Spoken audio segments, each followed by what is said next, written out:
8:34. The relatively short agenda today. But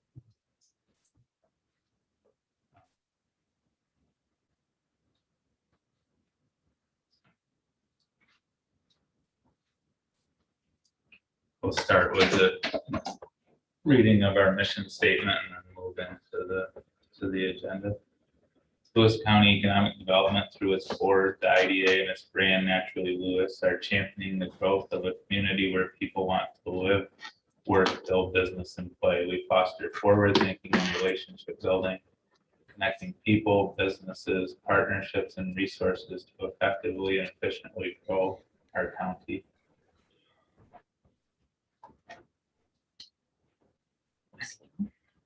So,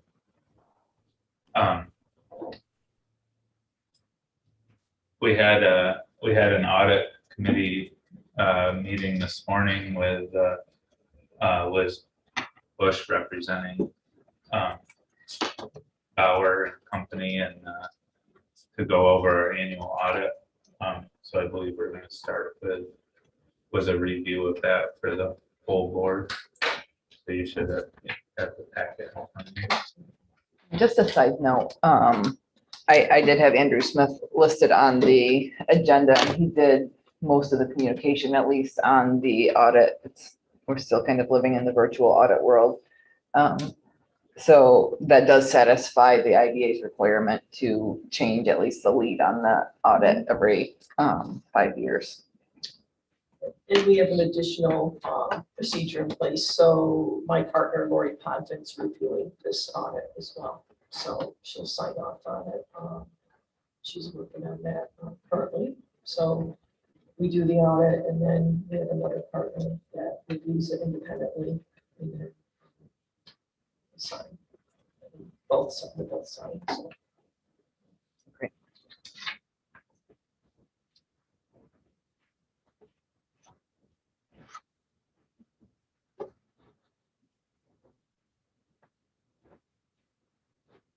Okay.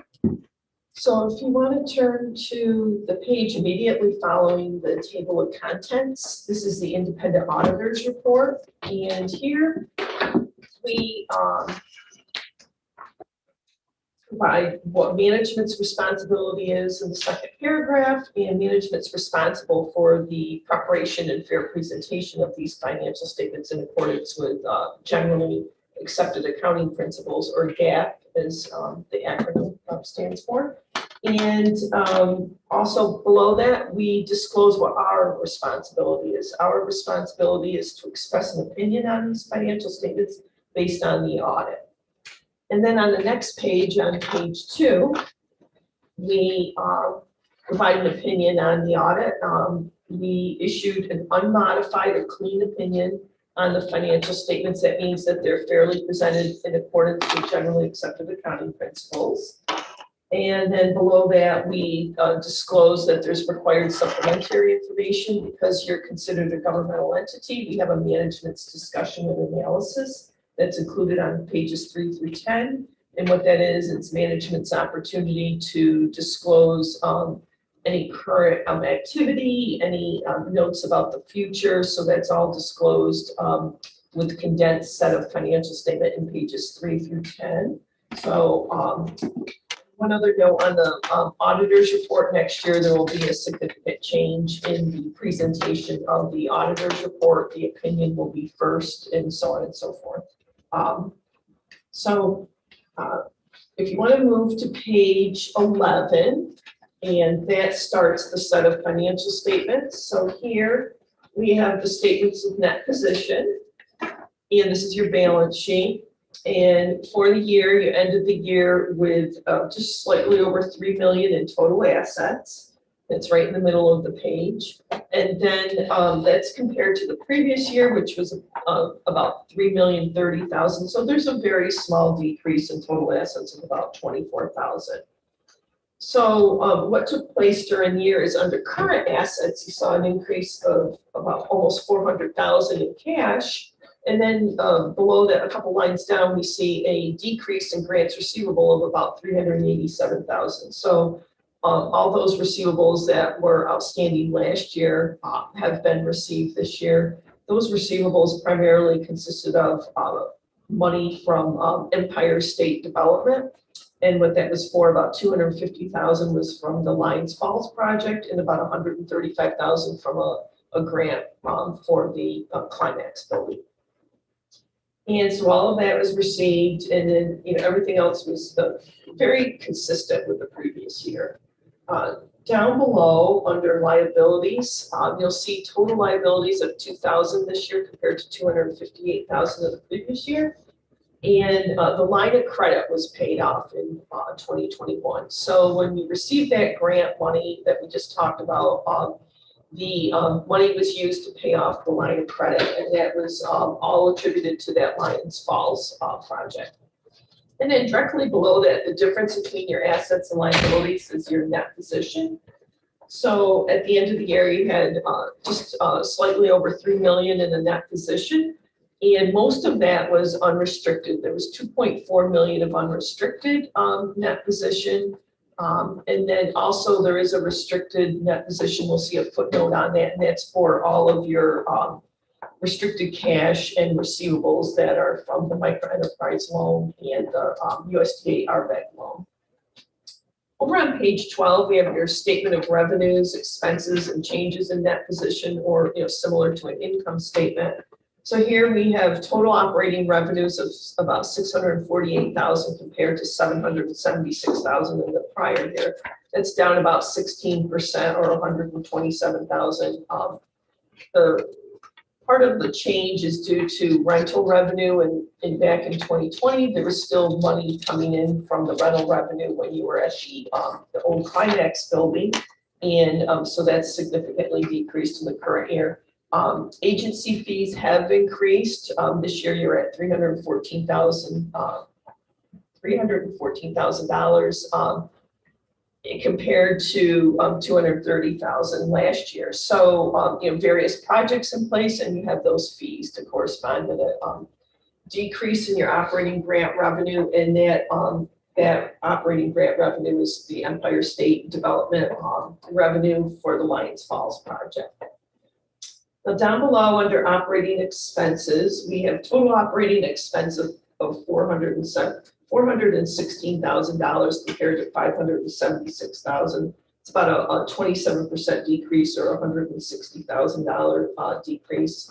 Much of that decrease is really midway down under the economic development expense, and most of that's related to the Lions Falls project. You know, as that project is finishing, you're going to see a decrease in the revenue and expenses. Under operating expenses, at the top of the operating expenses, you'll see slight increase in salaries and wages. They're about 152,000 compared to 144,000. You had full year position of the executive director in 2021, and then just, you know, overall increases in your salary costs. And then under bad debt expense, we had 21,000 in bad debt expense this year compared to just under 2,000 last year. Most of that, about 18,000 of that, is attributed to the accounts receivable write-off of the NRG receivable. And then just the change in our allowance account on your notes receivable. So then further down the page, we have a total change in net position of 232,000 this year compared to $455,000 last year. Last year, there was a capital contribution. What that was the property that you received for the Lionsdale biomass property of $170,000. So, you know, that's driving the decrease in that change in that position. Over on page 13, we have a statement of cash flows. This is required for, what we call a single opinion unit for proprietary funds for governmental entities. So here we're disclosing what your cash was provided by activities, operating type activities. Here you have in the middle of the page an increase of $695,000, and What that is, it's that all those monies that flowed in from your receivables, operating grants, so all of that money coming in was more cash into the organization. And then further down the page, under non-capital financing leases, we used some of that money to pay down the line of credit, which was $246,000. So at the bottom of the page, you had a net increase in cash of $449,000, and those are the main factors that would attribute to that increase in cash. Now, over on page 15, we start the notes to the financial statements. So in 2021, there weren't any new accounting pronouncements that were applicable to the IDA. There were new GASB pronouncements in place. However, they weren't applicable to this particular type of entity. And so if we move forward to page 19, we have significant accounting policies. At the end of this note, we added a note on the impact of COVID-19 pandemic on the financial statements. So here, what we do is we put this in all of our audited financial statements. You know, we talk about that it's a rapidly evolving situation. You know, it's hard to predict, the outcome, eventually of this whole pandemic. But the last sentence is that your financial statements did not need any adjustments, relating to the effects of the pandemic. You basically function, still had revenue and expenses. You're still continuing business. So, no adjustments had to be made for that. And then down below under note 3, we have the custodial credit risks. And what this talks about various risks to the financial statements. And then over on page 20, we have your financial institution or your bank credit risks.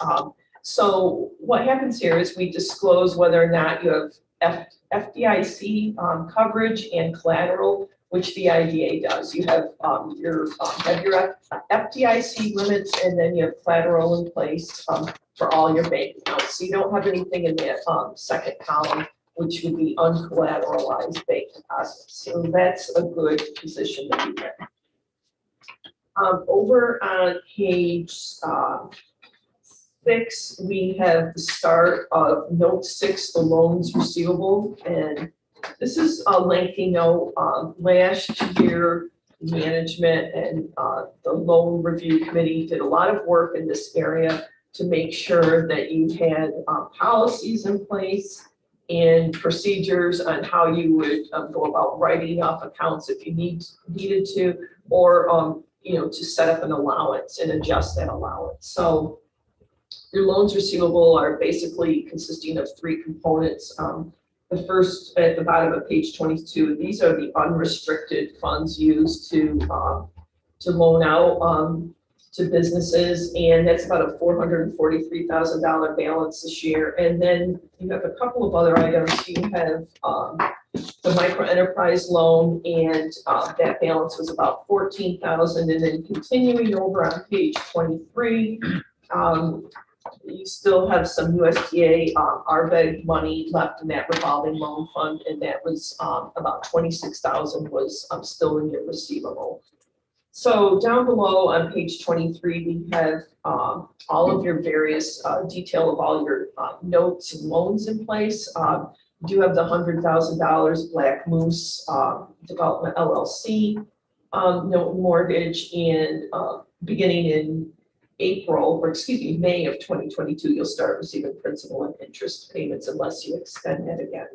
The Snow Ridge was paid off. You still have receivables outstanding from Arbor Care and Skew Brewing.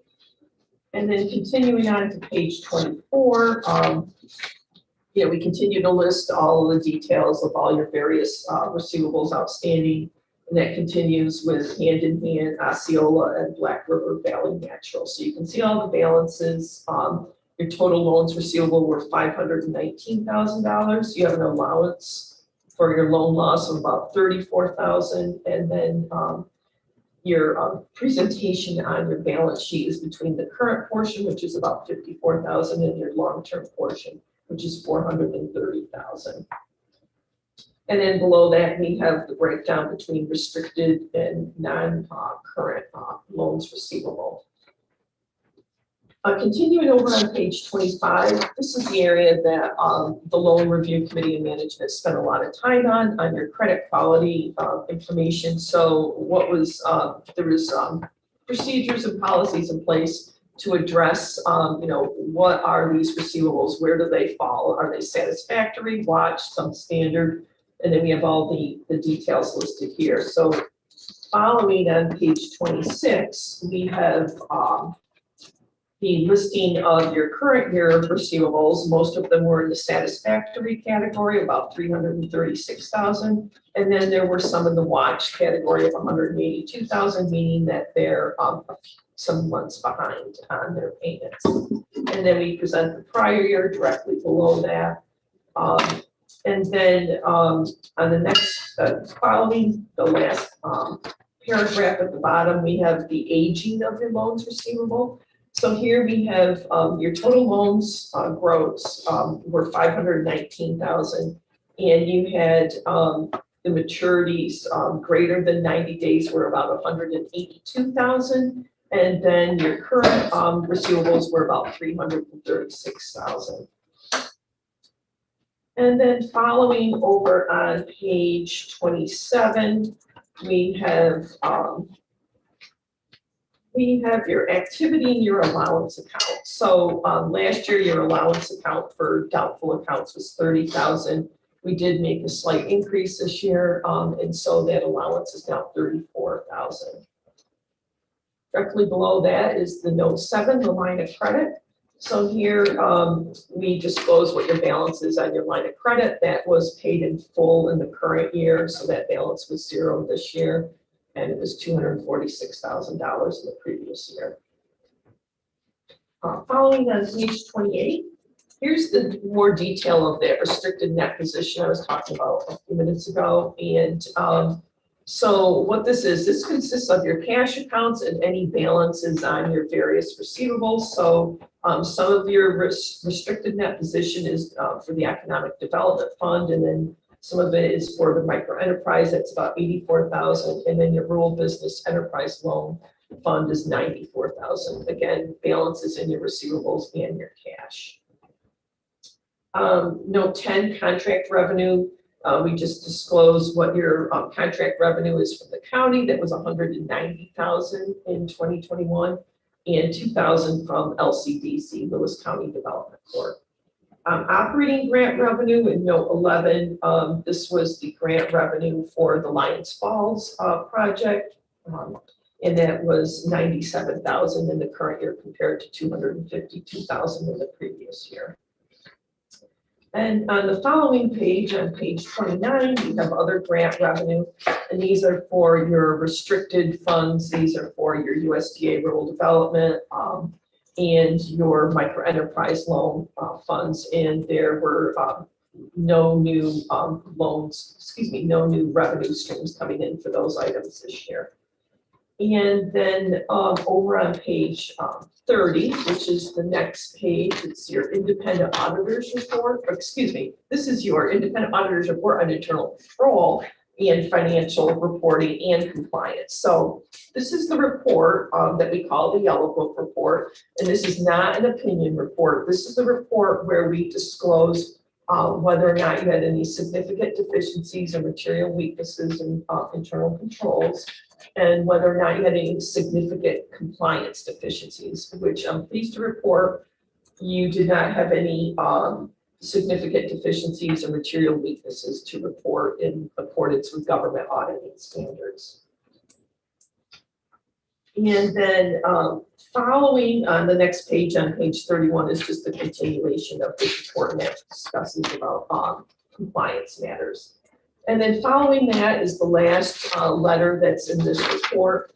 And this is a report that's required by the New York State Authority's Budget Office. So if you don't have investments, we still have to report that you had no investments in 2021. So we do include that in here. And that basically includes the set of financial statements. And we do have a communication letter as well.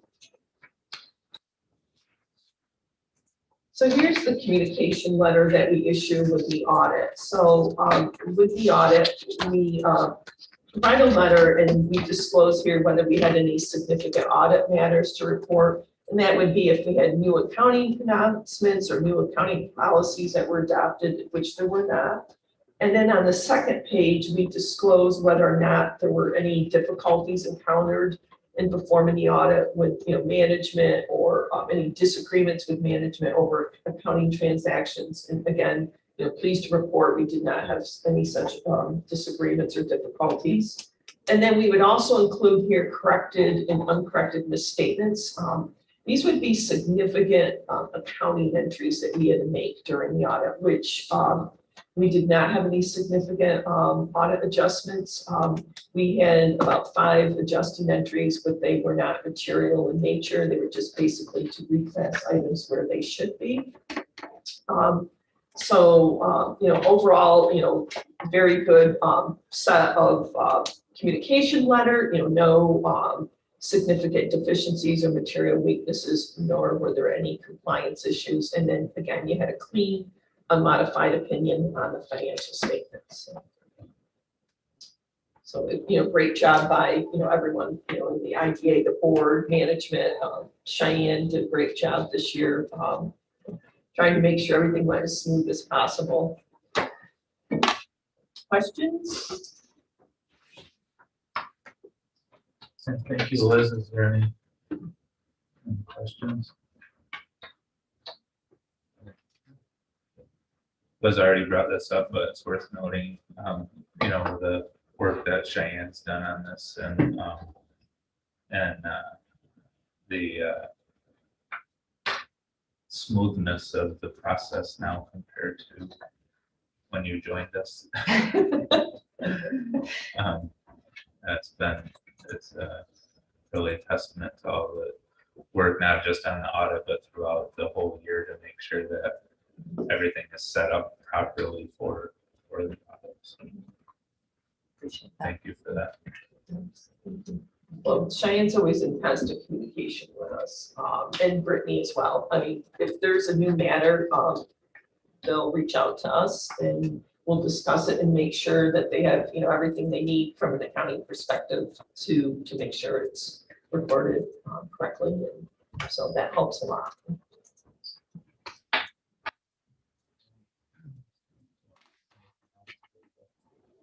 Related to the audit. Audit report you have in front of you obviously is a draft, and our next step would be to approve the audit report so that we can finalize that, and that will coincide with the Paris reporting, Paris being public authorities reporting something system. It's our state reporting that needs to be complete by the end of August. So that's why we always do this meeting at the beginning of August, so that we can finalize the report and have it ready for that reporting deadline. Absolutely. And then if there are any questions, there's been some years that we meet early in the month, and then there would be some questions on things, and then that would give us all an opportunity to address those, changes. I know we've had to add footnotes in the past for, some subsequent event that came up, or so it just gives us enough leeway to give Cheyenne time to meet her deadline at August 31. So what we'll do is we'll send you a PDF that you can submit with your Paris reporting, and then we'll provide however many paper copies, remove the draft, put it on letterhead, whatever suits your needs. So. Cool. So we need to vote now then. Yeah, it'd be good if we did our. So look for a motion to approve the audit report. So we'll all in favor? And Jerry and Ron are excused. Awesome. Thank you. Thank you to Liz and to Bowers for all of your work. Thank you.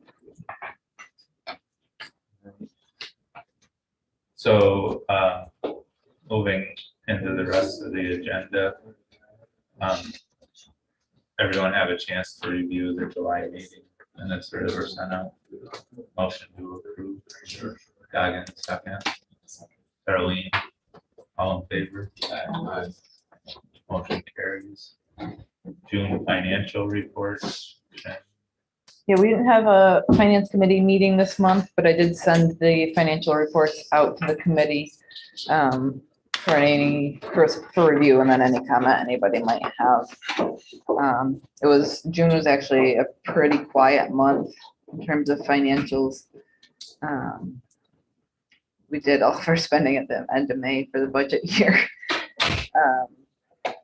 So not a lot jumping out on my side.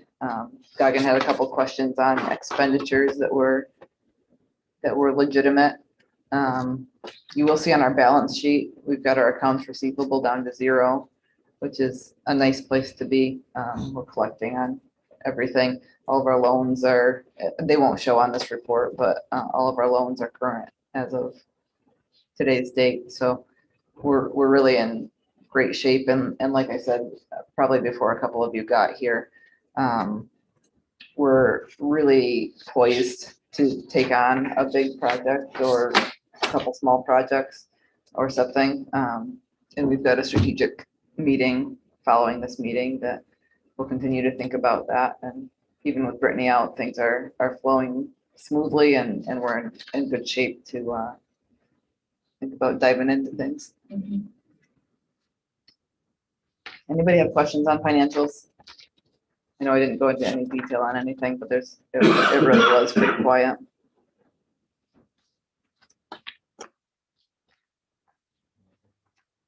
Committee.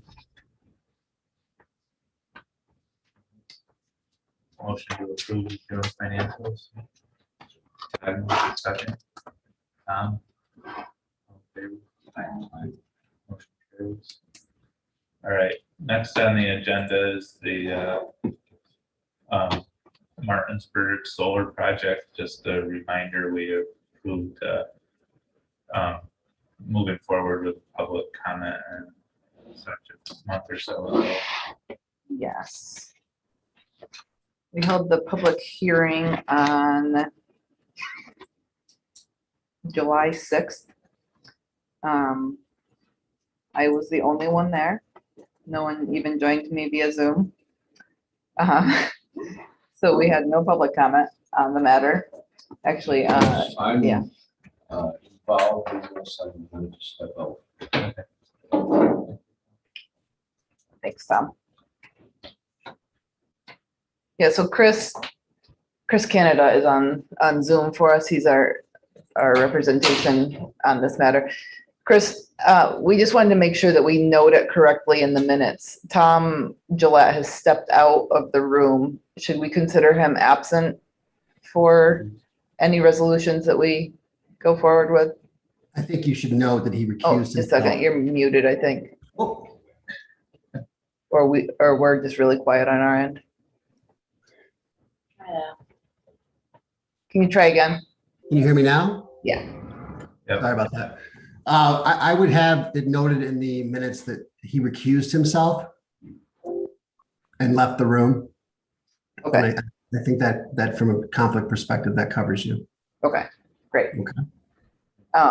Just as a reminder, Tom works as a real estate agent, so he works to kind of help some of these developers find property that might be available for lease. So that's why he's got a conflict there. Well, and I may interrupt you, Shai, but we ran it through the conflicts under the general municipal law, and it's not a true conflict, but we're just being extra careful here by having him recuse himself, just so it's, belt and suspenders. So. Right, thank you. Yep. So this project, just as a reminder to everyone, it's about just over 2.2 megawatts AC, located in the town of Martinsburg. We ran through our soil analysis and came up with a pilot of $5,059 per megawatt. They're asking for the pilot as well as the sales tax exemption. The sales tax exemption they're asking for is only on the machinery and equipment purchases. So that amount is 120,000 versus sometimes we see them asking for the construction costs and everything to be included in that. And that's not necessary. They only get the amount of exemption that they actually spend dollars wise. So that's the maximum that they'll realize. But just as a note, this one is a little lower than others because they only asked for it for that one chunk of money that they plan on spending.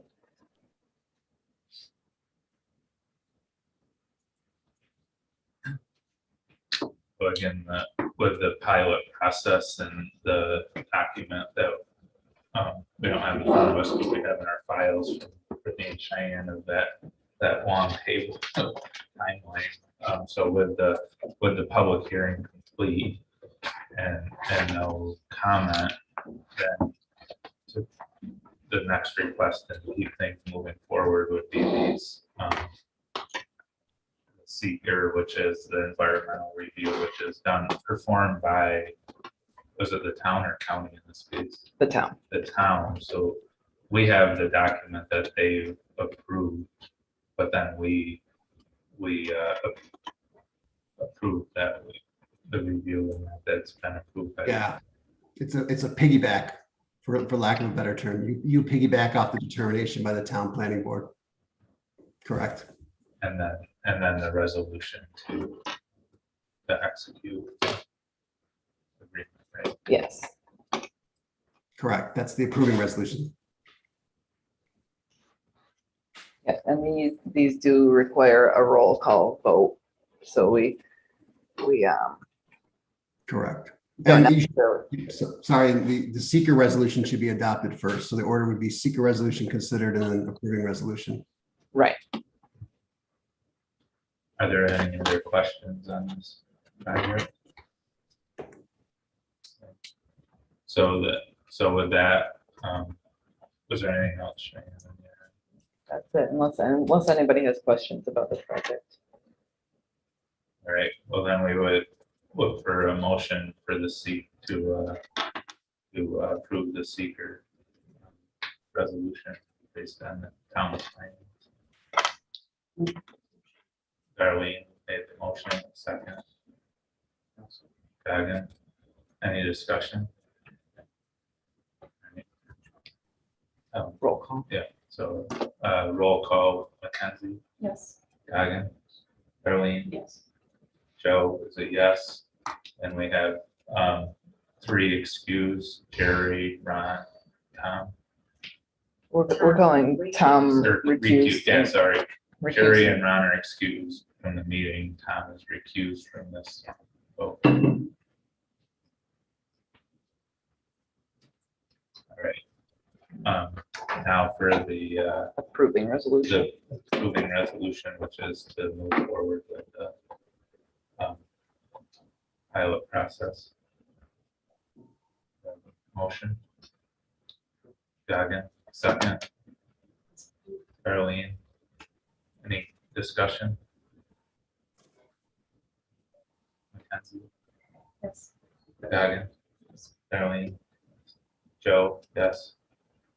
So excuse Tom, or sorry, Ron and Jerry, and recuse Tom. All right,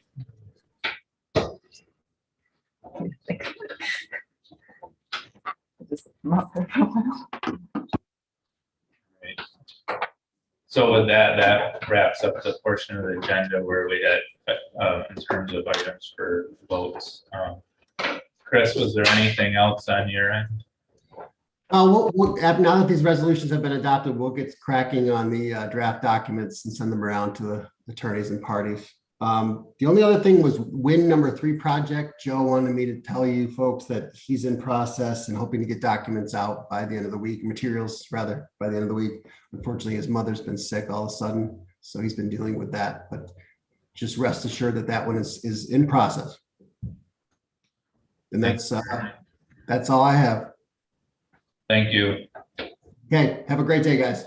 Thanks, Chris.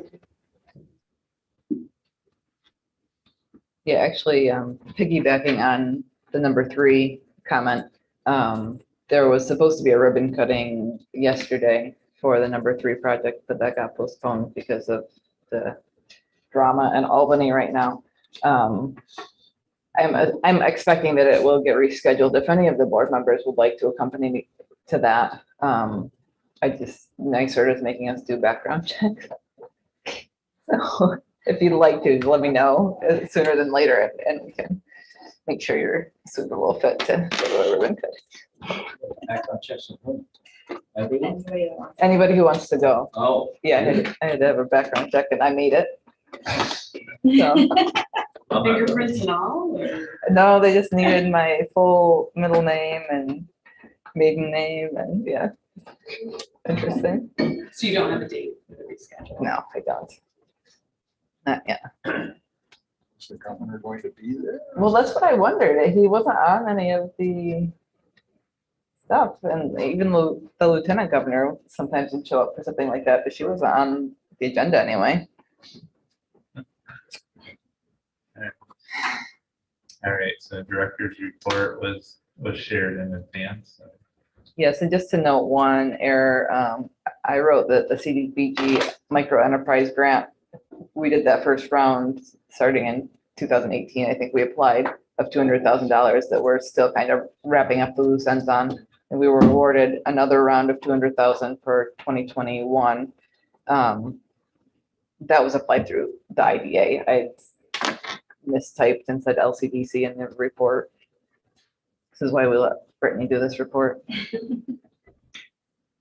The only other note I wanted to make on that report is that in the pilot updates, I am pushing, Chris commented that number 3 WIN documents should be going around. So hopefully we're looking for an August signing of those so that we can start to recognize those IDA fees. But I just pushed them again on the Solitude Solar, the 2 Martinsburg projects and the Lowell projects, which are essentially built, to close on those so we can get our IDA fees paid on those and just make sure that developer stays true to us. Any questions on the report? Anything you want more detail on? Is there a set time start for the ATV study? Is that still in the early stages, or have they already set the dates of when they can? They're moving forward with it. They were at the county level, they were hoping to be able to start some of the data gathering when they had their free weekend, which I think was maybe last weekend, maybe it's this weekend. Anyway, we missed that, which was a bummer. But they're hoping to have it complete by the end of the year. But definitely data gathering very, very soon. I think, yeah, there's like a window when we're gonna have the heaviest use. And I didn't know if it was gonna take a while before they could gather the resources to do the collection. And I know there's some rides that are scheduled in September. Yeah. That- They're definitely pushing. I think we'll see the study data gathering We start don't very soon. drive that, we just support it, and they, Right, this one's actually being driven by the county. Yeah. So we're included in the calls and we'll definitely get the word out there and support wherever we can, but we don't have to drive that one.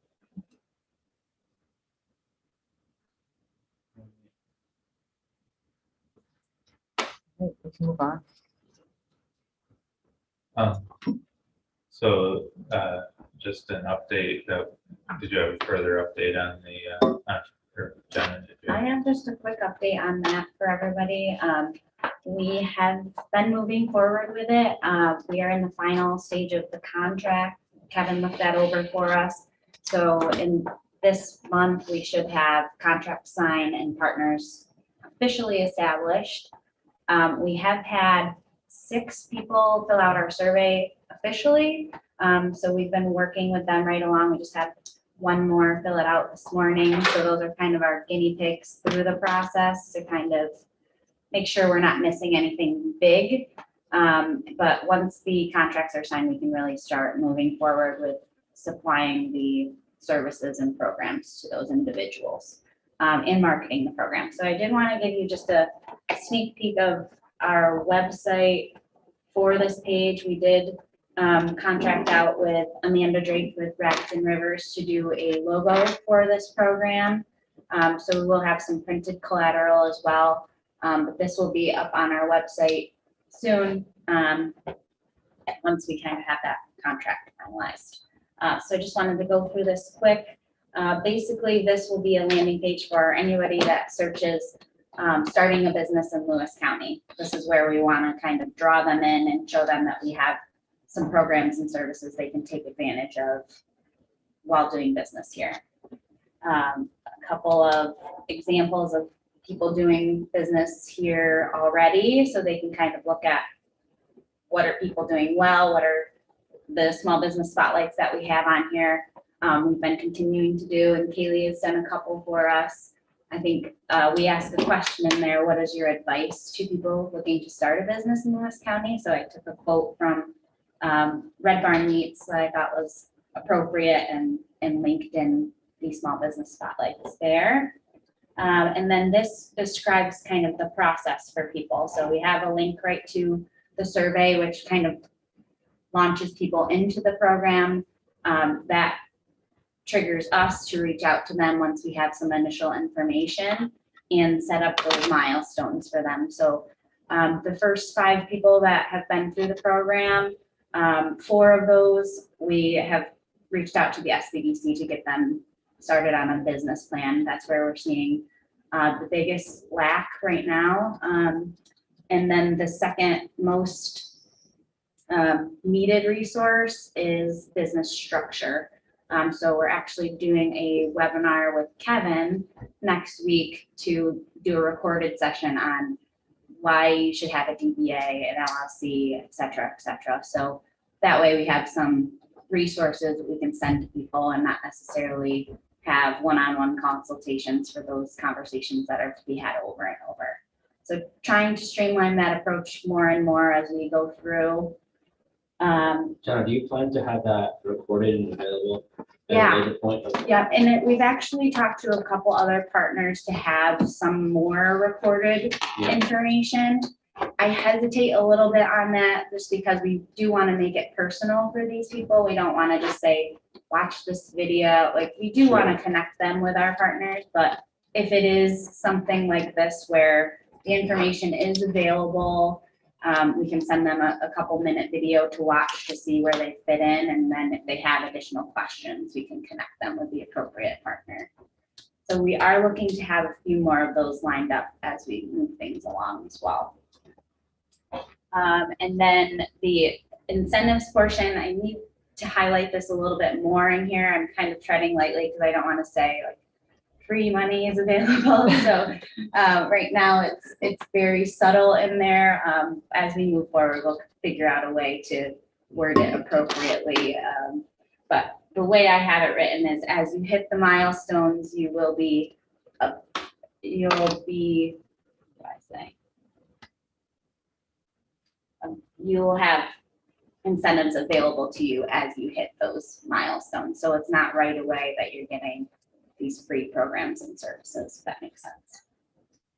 And then I will, once we have those contracts signed, everybody will be on our website listed as our partner. And I do have just a shout out to anybody that would like to be our partner. If a local business is looking to get more involved, this could be a place where they could fit into the program. So just a sneak peek of that. We will also put out a press release once everything is ready to go, hopefully by September 1st. And we've moved up the launch of this program a little bit, just with a lot of inquiries coming in. But we're very close to being ready to go on fully launching. So any questions for me on this in particular? Okay. Keep sending people our way. Darlene, thank you. And we've also, not just the people starting businesses, but some small businesses have reached out with ideas for expansion. So they are also going to be going through this program just in a more streamlined approach. So that's also been helpful, just to keep you guys in the loop. If there's no questions on that, I did want to share, we have the Cuisine Trail video draft. Dagan had asked about this on our financial statements. Eric Adsit did this one for us, and we're gonna share it with the chamber to promote what the cuisine trail has to offer. Really hasn't been pushed out there, but it is a great trail filled with local producers and local businesses. And we are looking to grow the traction on this and also the list of producers that are seen on the list. So this will help us promote that. So I'll just play this for you. Really. Sure you can hear it.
Few edits left to be done there. You might have noticed there was a typo in the last few there, but just a few things left to be done.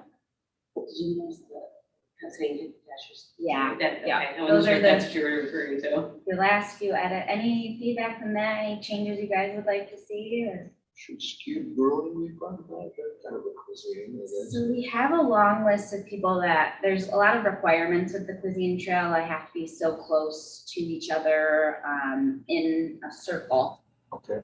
But we do have a lot of ideas of people to add to it or friends of the cuisine trail that might just be a little bit off the beaten path. So this video will help us to propel those into motion and saying, here's what you get by being a part of the cuisine trail. Tim Munn's business too, is that on there naturally? So now that they have Deep Roots Cafe, I think that they could be a Okay. a part of it. And there's a lot of state requirements to officially become designated as like one of these trails, whether it's like the scenic highways or the cuisine trail. And so Brittany had worked with Cooperative Extension and a few other partners in the county to go through all the official paperwork a few years ago and get the actual road signs put up and stuff. So it's a fairly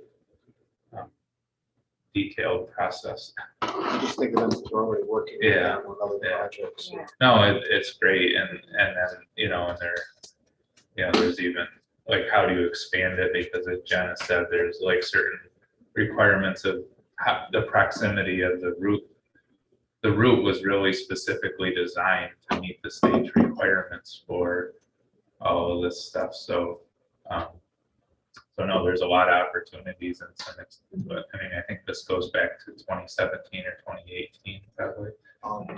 It is fun to see the growth since then. Yeah, of, it is, oh, the this person could businesses be you- added on, The this business businesses could be you added. mentioned, and like, that are here now, that could be part of it, weren't even in Yeah. here when we started this process. Definitely a lot of possibilities to expand even the website to say other local cuisine in the area, even if they're not on the trail. So Right. this is gonna give us some more awareness for that it actually exists, and hopefully more people will use it as a guide of places to go, so. Is there a cost? I know Joe said there's requirements that you have to meet. Is there a cost? So there was a one-time fee of $200 for the trail. If we continue to do promotion, we've talked with the chamber about having an annual fee just to continue to print things and do stuff like this, so. And if we continue to add more people, there would obviously be a fee for them to get on board, whether it's just different fees for if you're actually on the trail or if you're just listed on the website, things like that, so. Notes, none of the notes. Oh, they have it, right, and the business has to wanna Oh, participate. can't just put 'em on there. Right. Yeah. That was great. Yeah, and just another little side note, we've had some discussions with county recently about how do we get Lewis County out there for people who might want to come live in Lewis County and work remotely or start their business, and the people who are maybe more in metropolitan areas wanting to get out. And the county seems very on board of late to participate in that financially, helping us get out there and things like that. But the chamber also seems to be looking to get, they've got videos, and we naturally, Lewis has videos now, get those out there even just locally. So whether getting that one in front of like the Town Hall Theater does local advertising before their movies, getting that out there. So people who are already local are saying, oh, I didn't even know this existed. A lot of opportunity. Yeah. Definitely. And I just want to mention that Kaylee is leaving us in a couple of weeks. Can't believe it's gone by so fast, but she has been an awesome help to our office the last couple of months, and we're excited to see what she does after. She's going back to school, and we hope she stays in touch, but. Feel free to bring me back whenever you want. Yeah. Thank you all for the opportunity to be here. This has been awesome. I've been continually having to remind myself that Kaylee is only 19. She's Yeah. been incredibly professional and just a huge asset this summer. And she will take headshots on your way out today. I think we're gonna do them outside as we leave, so as long as everybody's okay with that. Thank you for your time. I'm glad it was a good experience. Awesome. You guys might have to throw me out. Yet to be determined. Yeah, and just know on the meetings coming up, we kind of took July off committee meetings, but and as was mentioned in the director's report, we want to dive into our annual review of the pilot, specifically some of the solar portion of the pilot. So as we going to get back into committee meetings, and we would really want to, everyone's involvement and, thinking through what we've learned from the first year of this new policy and where we go from here. Yeah, so the governance committee meeting will be focused on the UTEP this month. And the finance committee, I have it on the agenda as the 19th, but we have it on your calendars as the 18th. Does the finance committee have a preference? The 18th is a Wednesday, the 19th is a Thursday. I think we had switched it at one point because was it Goggin, you had a conflict like a week, or that was kind of like the same day? every Yeah, week, or- 19th works just fine for me. 19th. Back to Thursday. Yeah, Okay. is that okay? Fine with it. Kind of do that. Wednesday would probably be better for me, but I can make Thursday work if I need to. Is Wednesday less okay for anybody? Yeah, I can't. Okay. Sorry. That's okay. Is it definitely in person or is it still through Zoom?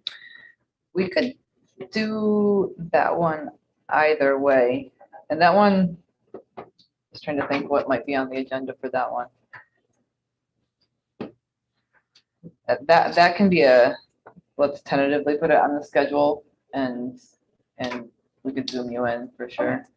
And if there's nothing besides just the monthly financials, we can always just do it via email as well. So the 19th for now, and we'll play it by ear. I'll send you a Zoom link for sure.